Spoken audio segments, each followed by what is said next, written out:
పేలుస్తాడు, bomb పేలుస్తాడని చెప్తే తుస్సు bomb పేల్చిండు. ఇప్పుడు అంటే ఆధారాలు లేని, సాక్ష్యాలు లేని, పనికిరాని ఒక చెత్త స్టేట్మెంట్ ఇచ్చి బాంబు పేలుస్తా అంటే వెనకటికి ఒక శాస్త్రం ఉండే, నాన్న పులి అని అంటే 2 సార్లు అబద్ధం ఆడితే 3ఓసారి పులి వచ్చినప్పుడు తినిపోయినట్టున్నది కేటీఆర్ కథ.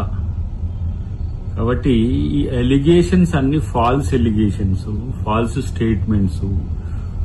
దొంగలే దొంగతనం గురించి చెప్తే ప్రజలు నమ్ముతారా? ఇలా ఐసీఐసీఐకి సంబంధించిన చర్చ పెట్టిండు మనోడు. ఎన్ని కష్టాలు పడైనా సరే డబ్బులు ఏ విధంగా తీసుకురావాలనేదేమో ప్రభుత్వం రేవంత్ రెడ్డి గారి లక్ష్యమైంది.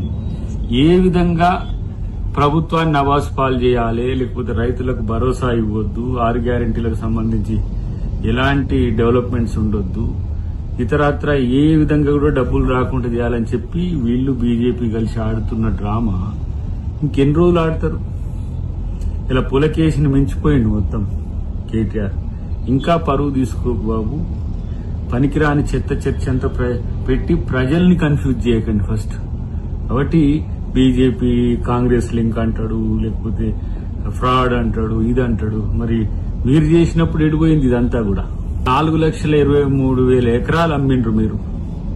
దాదాపు 50,000 కోట్ల పైచిలకు అప్పులు భూముల నుంచి తీసుకొచ్చిండ్రు, భూములు తనఖా పెట్టి 7 లక్షల కోట్ల రూపాయలు అప్పులు చేసి రాష్ట్రాన్ని దివాలా దీయించి హాయిగా గట్టినెక్కి కూర్చొని ఒక 10-15 పేపర్లను, టీవీలను పట్టుకొని, సోషల్ మీడియా ఇన్ఫ్లుయెన్స్ ను పట్టుకొని తప్పుడు ప్రచారాలు ప్రభుత్వం మీద చేస్తే, ప్రభుత్వం తప్పు చేస్తుంది అనుకునే ఒక పిచ్చి ఆలోచనలు మానుకోండి ఫస్ట్. మీరు ప్రజా సమస్యలు పక్కన పెట్టి